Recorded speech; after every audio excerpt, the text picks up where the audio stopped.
TV భక్తి సమాచారం WhatsApp ఛానల్లో జాయిన్ అవ్వండి. అన్ని విశేషాలు ఎప్పటికప్పుడు తెలుసుకోండి. నేను కొంతమందిని చూశాను, దీక్ష తీసుకున్న తర్వాత కింద వచ్చి పంబ నదిలో మాలైపేసి అటు జస్ట్ ఆ పంబా తీరం దాటగానే వాళ్ళు మద్యం సేవిస్తారు. మరి తప్ప రైటా అంటే వాడు కూడా వచ్చిన వాడిని ఇబ్బంది పెట్టడానికే కదా. అతనిది తప్పు కాదు, అతనికి నేర్పించిన గురుస్వామిది తప్పు. నువ్వు కరెక్ట్గా ఉండాలని ఖచ్చితంగా చెప్పుంటే అతను వినేవాడు. ఆ గురుస్వామి కరెక్ట్గా చెప్పలేదు కాబట్టి ఈ శిష్యుడు ఇలా చేశాడు. ఆ కర్మ ఫలితం ఉంటుంది చూసారా, ఖచ్చితంగా అనుభవిస్తారు. ఇది సత్యం. మాల పూర్తి అయ్యాక ఇంటికి వచ్చి చేయవలసిన పనులేంటి? శబరిమల నుంచి వచ్చారా, అరుణ పాయసం తెచ్చారా, ఆ ఇరుముడిలో బియ్యం తెచ్చారా, ఆ బ్లౌజ్ బిట్టు అమ్మవారిదంతా ఇచ్చారా, ఇంట్లో వచ్చి చక్కగా పూజ చేయండి. ఆ ఇరుముడిలో ఉన్న బియ్యం 3 పిడికిలు ఉంటుందా, దాన్ని ఇంట్లో బియ్యంతో కలిపి భోజనం వండండి, 10 మందికి భోజనం పెట్టండి, తెలిసిన వాళ్ళకి అందుకే తీర్థప్రసాదాలు ఇవ్వండి. అప్పుడు మీ యొక్క సన్నిధానంలో ఉన్న పీఠాన్ని కదిలించండి, స్వామివారికి నమస్కారం చెప్పి కృతజ్ఞత చెప్పండి. స్వామి మాల వేసుకున్న రోజు నుంచి ఈ రోజు వరకు నాకు ఏ ఇబ్బంది పెట్టకుండా నా దీక్షను చక్కగా నడిపించి మీ దివ్య దర్శనాన్ని కల్పించి నా ఇంటికి తీసుకొచ్చిన నీకు 1000 జన్మల కృతజ్ఞతలు అని చెప్పేసి కృతజ్ఞత చెప్పండి. మీ యొక్క దీక్షకు సహకరించిన ప్రతి ఒక్కరికి కృతజ్ఞత చెప్పండి. మీ గురుస్వామికి ధన్యవాదాలు చెప్పండి. శరణమయ్యప్ప. స్వామి పీఠం ఇంట్లోనే పెట్టుకోవాలా, 10 మంది కలిపి పెట్టుకోవాలంటే పీఠం నీ ఇంట్లోనే.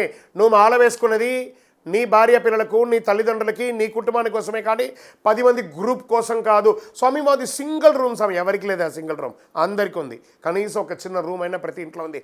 నీ మాల వేసుకొని నువ్వు ఇంట్లోనే ఉండాలి కానీ పీఠంలో ఉండకండి. ఈ పీఠంలో కథలంతా చూస్తున్నాం కదా, నా డ్రాయరు, నా టవలు, నా పంచ, నా బొట్టు, నా కథ, ఇదే తప్ప బాతకాణీలు తప్ప వేరే ఏం ఉండదు.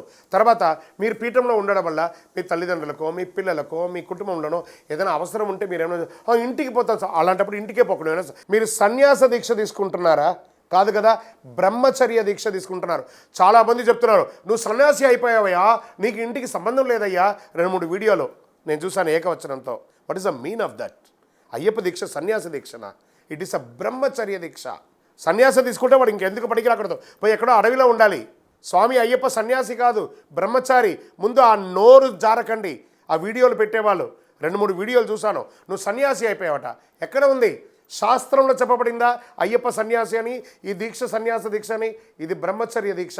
ఇంటిల్లి పాలి కలిపి చేయవలసిందే. శరణమయ్యప్ప ఇంట్లోనే చెయ్యాలి, బయట కాదు. శరణమయ్యప్ప. గురుగారు పెద్ద పాదం చేస్తామని నేను అనుకుంటున్నాను, నాతో పాటు ఏమైనా తీసుకొని వెళ్ళాలా, దానికి ఏమైనా ఉపయోగం ఉందా అంటే ఉన్నాయండి. కొంత చిరు స్నాక్స్ తీసుకెళ్ళండి, కొన్ని యాంటీబయాటిక్స్ తీసుకెళ్ళండి, ఒక ఫంగల్ ఇన్ఫెక్షన్స్ అంతా అండర్ ఆర్మ్స్లో ఇబ్బంది కలగకుండా ఉండడానికి కొన్ని క్రీమ్స్ ఉంటాయి, అవి తీసుకెళ్ళండి.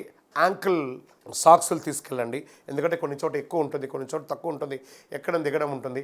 అక్కడ కర్రలు అమ్ముతారు, కర్రలు తీసుకోండి అవసరమైతే. అంతేకాని సింపుల్ లగేజ్తో వెళ్ళండి. ఇవన్నీ తీసుకెళ్ళడానికి ఏముండాలి? భక్తి ఉండాలి. భక్తిని ఎక్కువ తీసుకెళ్ళండి, దైవ అనుగ్రహం ఉంటుంది. శరణమయ్యప్ప. గురుగారు పెద్ద పాదం అంటే ఏంటి, చిన్న పాదం అంటే ఏంటి?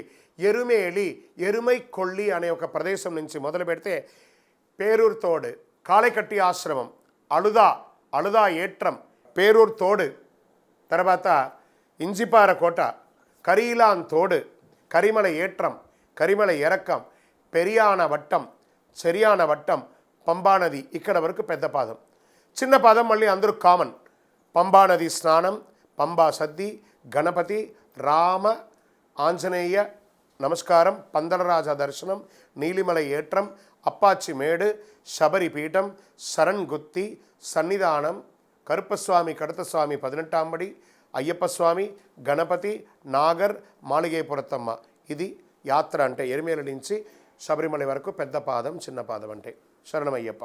18 మెట్లు, చాలా విశేషమైనటువంటి మెట్లు. స్వామివారు బాణం వేస్తే 5 చోట పడింది. ఆ 5 చోట అచ్చన్ కోవిల్, ఆరింగావు, కుళత్తుపడి, ఎరిమేలి, శబరిమల 5 చోట పడింది. 4 చోట కూడా కిందనే ఉన్నది.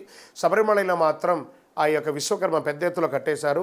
దాన్ని స్వామివారు ఎక్కడానికి ఆలోచిస్తూ ఉండగా ఆ 18 మంది దేవతలు ఒకరిపై ఒకరు మెట్ల వల్లే పరుండి, స్వామి లోకరక్షక మీ చిన్నారి పాదాన్ని మాపై మోపి మీ యొక్క శ్రీచక్రపీఠాన్ని అధిష్ఠించనంటే ఆ 18 దేవతలు మెట్ల వల్లే పరున్నారు. అవే 18 మెట్లు. ఇప్పటికీ ఆ మెట్ల మీద కాలు మోపే అర్హత కావాలంటే ఆ దేవతలు స్వామివారి దగ్గర వరం పొందారు. స్వామి మీకు తత్సమానులుగా ఉన్న వాళ్ళు మాత్రమే మాల వేసుకోవాలి. తత్సమానులు అంటే ఉదయ సంధ్యల చన్నీటి స్నానం, ఏకభుక్తం, భూశయనం, సదా సదా సర్వకాల సర్వావస్థలందు మీ నామస్మరణతో ఒక మండల కాల దీక్ష ఎవరైతే చేసి ఇరుముడి తీసుకొని వస్తారో వారికి మాత్రమే ఈ మెట్ల మీద అడుగుపెట్టే అర్హత.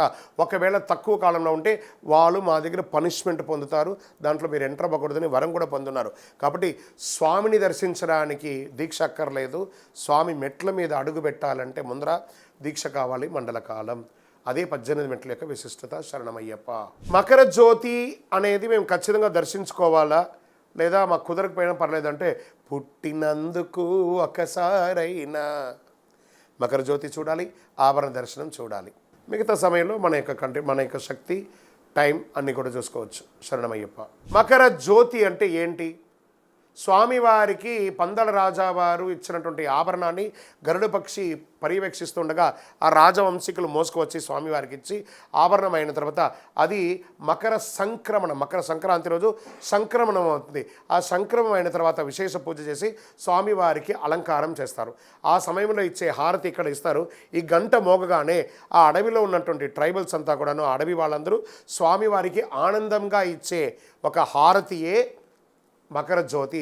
ఆకాశంలో ఆ రోజు ఉత్తరా నక్షత్ర రూపంలో ఒకటే నక్షత్రం ఉంటుంది. ఆ నక్షత్రమే స్వామియే స్వయంగా వచ్చిన ప్రతీక. శరణమయ్యప్ప.